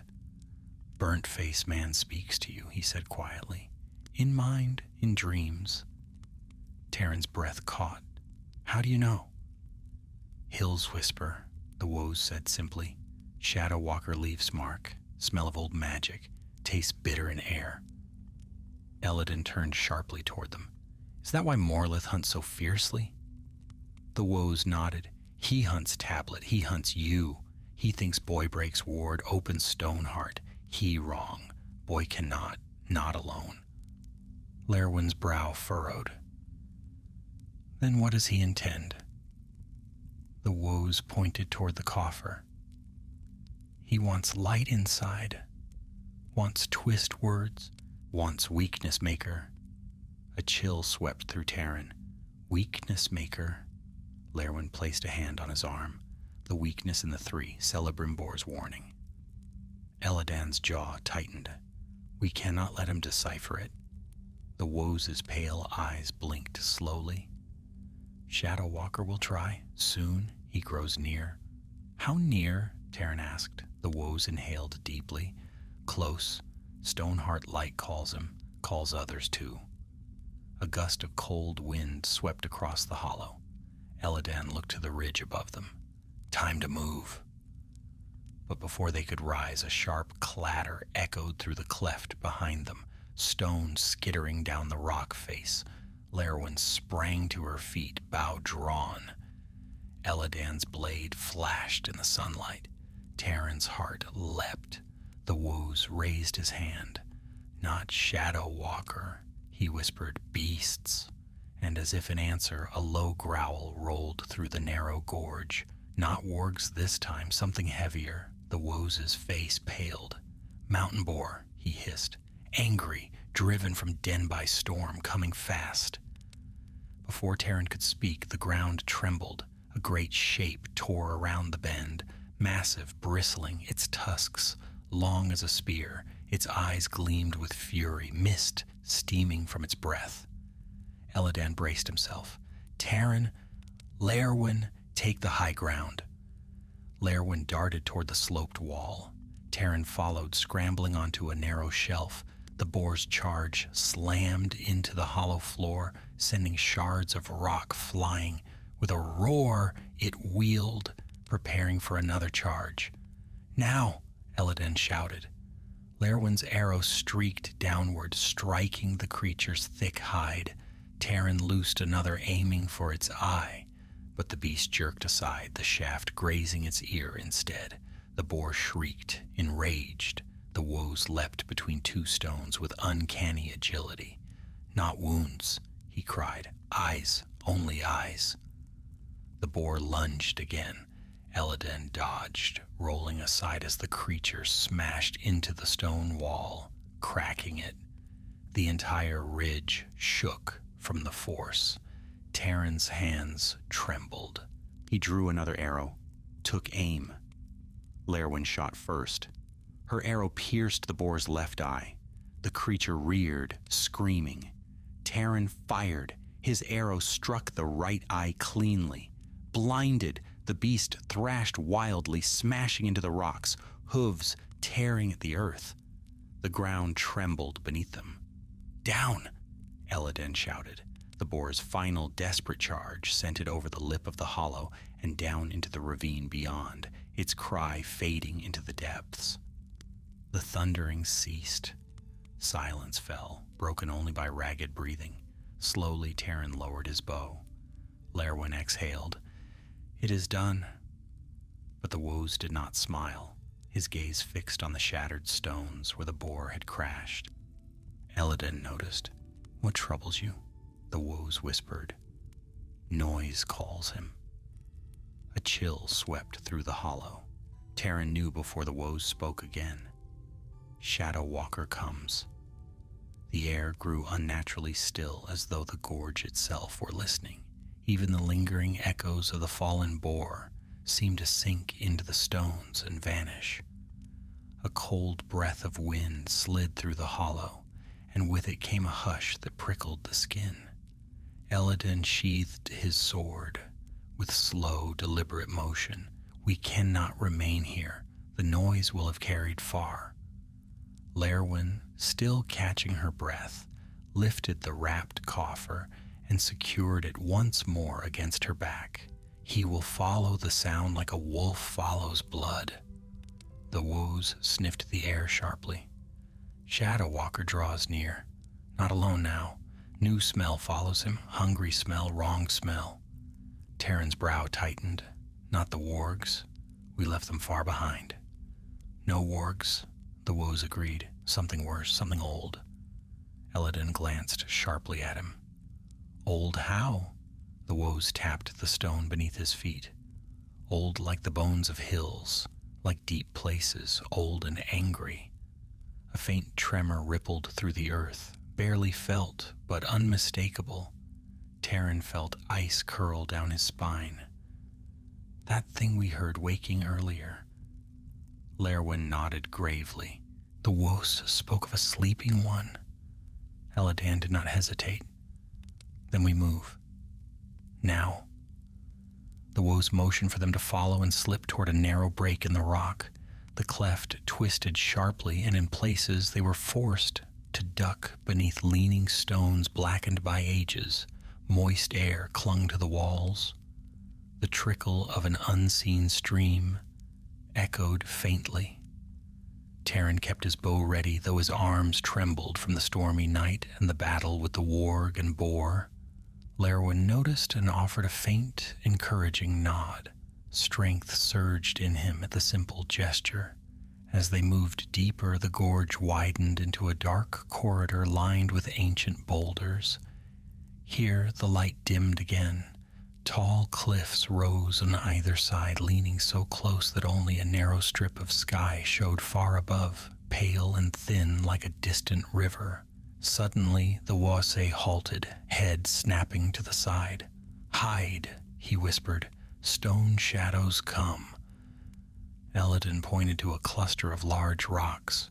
Behind there, they slipped behind the stones just as a distant sound drifted down the gorge, a scraping, dragging rhythm. It was too heavy to be a man's step, too slow to be any beast Taran knew. The air seemed to thicken with each passing moment. Lerwin whispered, "What is that?" The woes' eyes were wide. "Deep crawler, awoken by storm. Hunts anything that shakes hills. Hunts blind but smells life." Taran swallowed. "Can it see us?" "No see," the woes murmured, "but smell, sound." He motioned with sharp urgency. Silent, still. The scraping grew louder, echoing off the stone walls in long metallic groans. Taran pressed himself against the cold rock, scarcely daring to breathe. Lerwin crouched beside him, her wound bleeding again from the strain, but she made no sound. Then the creature appeared. A massive shadow rippled into view at the far end of the gorge. An ancient thing of segmented stone plates that scraped together like grinding mill wheels. It moved on many limbs, each thick as tree trunks. Its head, if it could be called that, was nothing more than a blunt, ridged mass with two deep hollows that glowed faintly like dying embers. It paused. The gorge fell silent. Taryn's breath froze in his throat. The creature lifted its head, sniffing the air with a slow, rasping breath that rattled like sliding boulders. The ground vibrated beneath its weight. "Don't move," Taryn told himself. "Don't move." The woes beside him did not breathe at all. His skin had taken on an uncanny stillness, like bark or stone. For a long, dreadful moment, the crawler lingered. Then a faint murmur echoed from the upper rocks. Distant footsteps, measured and deliberate. Morlaith. The crawler turned toward the sound, its hulking limbs shifting with grinding force. A low, cold voice carried faintly on the wind. "I know you are near. You cannot outrun me." Taryn's heart slammed against his ribs. Elladan's eyes flashed. He motioned to stay still. The crawler growled, a deep, earthen moan, and began to move toward Morlaith's voice. The scraping faded as the beast lumbered away up the gorge. Only when the echoes vanished did Lerwin exhale. "That was nearly our end," she whispered, voice barely audible. The woes wiped sweat from his brow. "Hills protect, but not twice. Must go now." Elladan nodded. "We move while Morlaith and that thing are distracted." They slipped from behind the rocks and followed the woes deeper into the gorge. The walls grew closer together until the path narrowed to a thin corridor, barely wider than a doorway. At last, the gorge opened into a high saddle between two rising peaks, where wind swept freely across the stones. "We climb here," the woes said, "up high. Hills hide your smell. Shadow Walker will follow Crawler's path first." The ascent was steep. The stone was slick with rain, and Taryn slipped once, catching himself on a jut of rock. Lerwin's injury slowed her, though she hid the pain behind fierce silence. The woes climbed as though born of the cliff itself, never faltering. Near the top, a small plateau stretched beneath a jutting overhang. The woes stopped. "Rest quick," he said, "path ahead long." Taryn sank onto a stone, chest heaving. The world below was now faint and distant. He looked back and saw nothing but rising mist and broken ridges. No sign of Morlaith, no sign of the deep crawler. For the moment they were safe, or so he hoped. Lerwin unwrapped the coffer just enough to check the tablet. A faint silver glow pulsed through the cracks like heartbeat light. "It reacts to every danger," she murmured, as though warning us. Elladan knelt beside her, or as though something within stirs. Taryn shivered. "Do you think it calls to Morlaith?" Lerwin nodded slowly. "A lure he will not ignore." The woes approached them, gaze sharp. "Good. Let him follow light. Woes leads you far path, hidden path, to old road that runs beneath mountain roots." Elladan raised an eyebrow. "And that path will take us toward Rivendell?" The woes nodded. "Yes, but quick feet needed. Shadow Walker gains ground." Before Elladan could answer, a faint tremor shook the plateau. Then a voice drifted upward from the gorge, cold, sharp, and far too close. "Taryn, you cannot hide forever." The blood drained from Taryn's face. Lerwin stood swiftly, eyes blazing. "He moves faster than we feared," the woes hissed. "Shadow Walker climbs, no time." Elladan grabbed his pack. "Then we run." He looked at Taryn, firm, determined.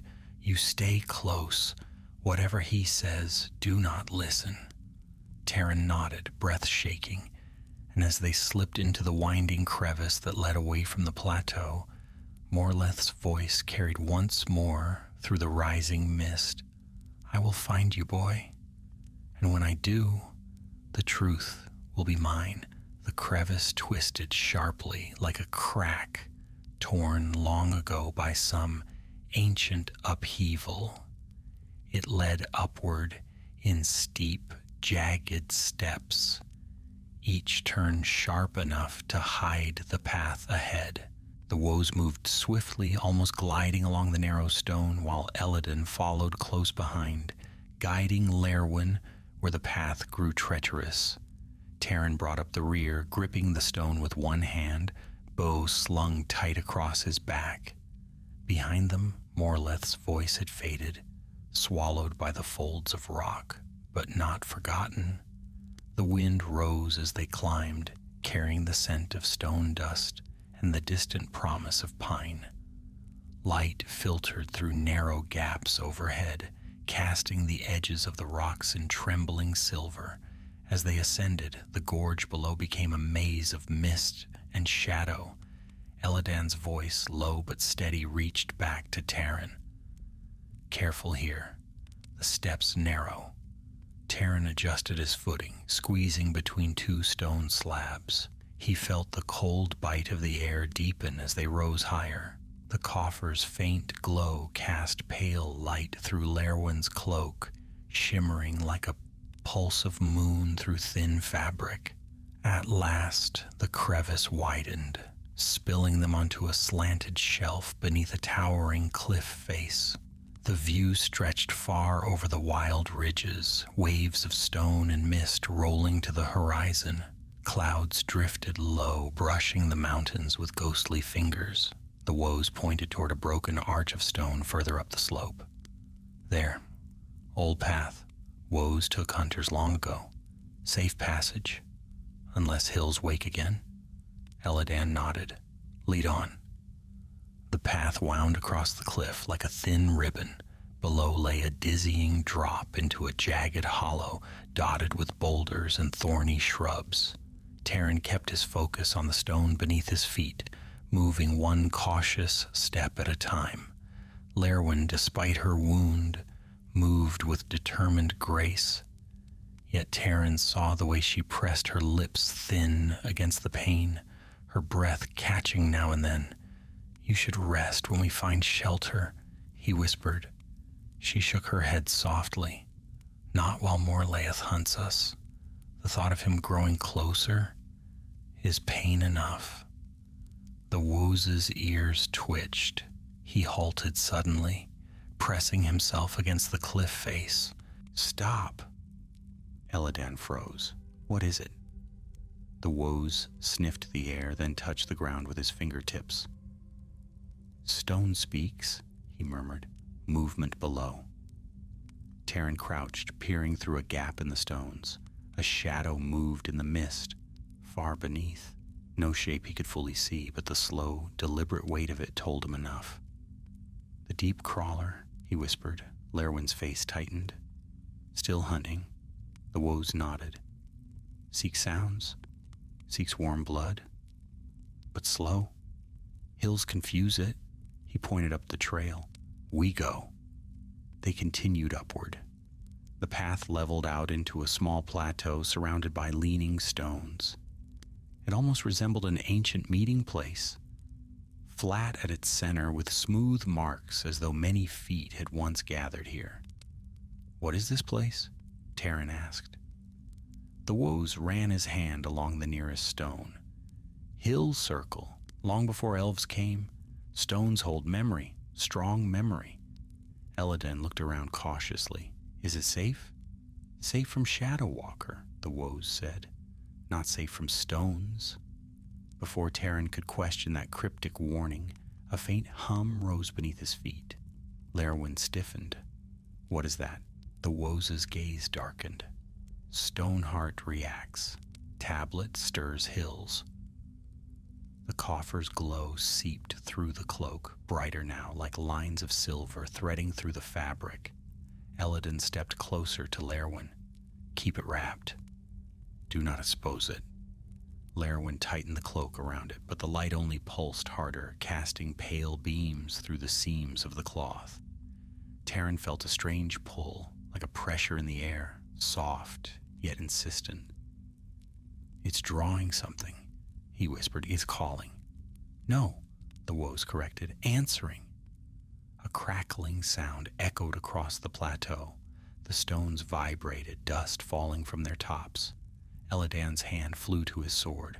We must leave, now. But before they could move, a voice cut through the air. You cannot run forever.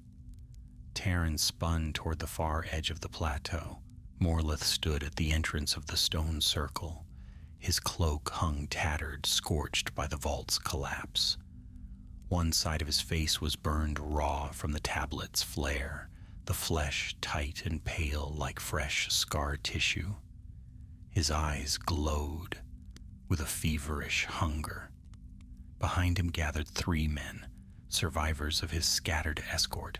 Their armor was dented, their expressions grim. Morleth raised a hand. "Give me the coffer," he said softly, "and I will spare your lives." Eladan stepped between him and Lerwin, blade drawn. "You speak of mercy, yet your every step brings ruin." Morleth's lips curled into a cold smile. "Do not pretend to understand ruin." Celebrimbor understood. He knew what he hid. And he knew that one day, someone would complete his work. Taran's voice trembled with anger. Celebrimbor hid the truth because he feared what evil hands might make of it. "And yet," Morleth said, tilting his head, "he left a map, a vault, a tablet. You think such a craftsman would leave no legacy? No final key?" Lerwin's voice cut like ice. "He left a warning, not a weapon." Morleth's gaze shifted to her. "You carry it, do you not? Even through storm and shadow? You feel it stirring.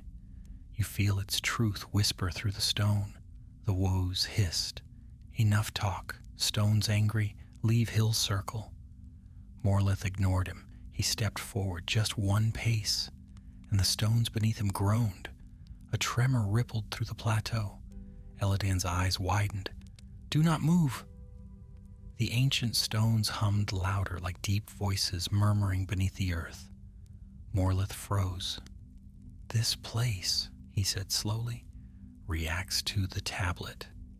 Lerwin pulled the cloak tighter, but the light still leaked through. Taran felt the hum rising like a heartbeat. "We must go," he urged, but Morleth lifted his staff. "You will not leave until you give it to me." Eladan raised his blade. "You will have nothing." Morleth's 3 men drew their weapons and charged. Eladan met the first with a clash of steel. Lerwin's arrow found the second, striking him in the thigh. Taran loosed a shot at the third, but he rolled aside and kept coming. The woes let out a piercing whistle. The ancient stones shuddered. A crack split the ground. Morleth staggered, but his eyes burned brighter. "Do you feel it?" he cried above the quake. "The tablet awakens in this place. The truth lies here." Eladan fought furiously, forcing his opponent back. "Taran, pull Lerwin away." Taran ran toward her just as the third mercenary lunged. Lerwin dodged, drawing her dagger, but the man was swift even in pain. The 2 clashed, blades ringing. The woes shouted, "Leave circle, stones wrathful." Morleth thrust his staff toward the ground. A pulse of dark energy rippled outward. The stones cracked. Lerwin stumbled. Taran caught her before she fell, but the coffer slipped from her grasp. It tumbled onto the stone floor. The cloak fell away. The tablet, glowing silver white, lay exposed. Morleth screamed in triumph. "Yes!" He lunged toward it, but before his hand could touch the stone, the tablet flared. A blast of light erupted across the hill circle, white and blinding, like the sun unleashed underground. The earth shook. The stone pillars cracked. Morleth was hurled backward screaming. Taran shielded Lerwin with his body. The woes dove behind a boulder, and Eladan, bracing himself, shouted one command above the roar. "Run!" The blast of light scattered across the plateau like a breaking wave. Its force stole the breath from Taran's chest, ringing through his bones as though the tablet had struck him from within. For a heartbeat he could see nothing, only white brilliance, flaring so sharply it carved the world into a single, blinding moment. Then the glare faded, leaving drifting motes of silver light that fell like ash. Taryn gasped for air. Dust swirled in the wind. The stone circle lay half-shattered, cracks spidering across the floor like black lightning. Several standing stones had toppled, and the air trembled with the memory of the blast. Lerwin crouched beside him, shaken but conscious. Elladan was already pulling them to their feet. "Hurry," he said through gritted teeth. "We must leave before the stones fall." The Woos sprang from behind a boulder, eyes wide and wild. "Fool place," he hissed. Stoneheart woke the hill. "Bad magic, bad memory, must leave." Elladan nodded. "Where's Morlaith?" A low groan answered. Near the far edge of the circle, Morlaith struggled to rise. His cloak was scorched. The blast had flung him hard against a standing stone. He braced himself with his staff, staggering, blinking through the swirling dust. His hair hung in ragged, charred strands. Half his face was burned to a pale, waxen mask, but his eyes burned with brighter fury than ever. "You fools," he rasped. "You cannot escape this time." Lerwin drew an arrow and aimed. "Do not move." Morlith laughed, a hoarse, broken sound. "You cannot kill me, not before I claim what is mine." Elladan's blade flashed. "You will claim nothing." Morlith's hand lifted.